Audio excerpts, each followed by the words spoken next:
when we're looking at a division problem, very first thing I'm going to do, and this is going to be the only time that I do this, is where I just write out x to the fifth as x times x times x times x times x, because it's multiplying itself 5 times.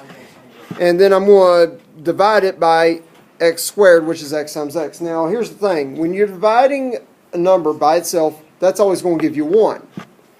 So what you could see here is that you're going to have 2 pairs of x's just cancel off to be 1. So what would I have here? 3. X to the third. Can you just do 5 subtract 2? And that's where I was going, is that you could actually just do x to the 5 minus 2 when you're dividing like bases. That would just get you your answer every single time. And that's our rule that we're going to be talking about today. Oh, that's easy.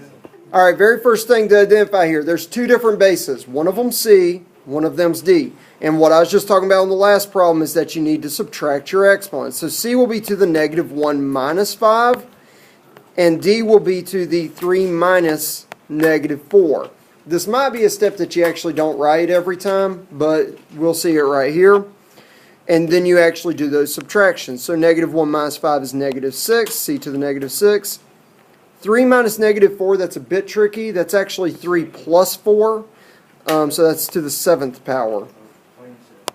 Right now, both of these bases are on the numerator because they're over 1. But because that C is being raised to a negative exponent, I'm going to have to move C to the 6th to the denominator. D to the 7th will actually stay on the numerator. What's going to happen when you have multiple bases within parentheses, all the bases are going to get raised by the exponent outside of the parentheses. So here your bases are t and 2. Both of those bases are going to get squared. Now, from yesterday's lesson, we learned that power being raised by another power, you multiply. So here's how it works out. The t on the numerator will be raised to the 7 times 2 power, because power to a power you multiply. Then on the denominator, 2 to the third will also be squared. That'll be 2 to the 3 times 2. So you multiply your exponents. Now let me go ahead and see what those are. So that'll be t to the 14th on the numerator and 2 to the 6th on the denominator. Now this isn't my final answer. So to wrap that problem, we actually just do t to the 14th over 2 to the 6th, which is t to the 14th over 64, and that was because 2 to the 6th power is 64. You can use your calculator for that, or do it by hand. Very first thing is that there are 3 bases here. You've got 2, x, and y as your bases. By the way, 2 is being raised to the first power, x is being raised to the first power. Very first thing I suggest to you to do, when you have a negative on the fraction bar like that, maybe just consider the 2 to be what's negative.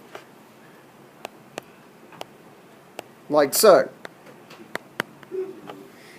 Now I could actually raise each base by the negative 4th power by multiplying exponents. As a reminder, you're going to have the first power on both the negative 2 and the x.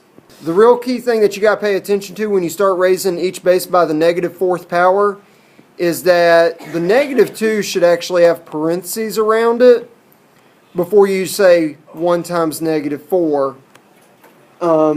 Because without those parentheses, you're going to get the wrong sign here in a minute. Alright, and moving on, x will be to the 1 times negative 4, and y will be to the 3 times negative 4.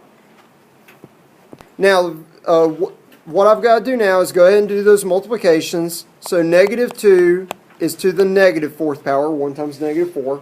X is to the negative 4th power, and y will be to the negative 12th power.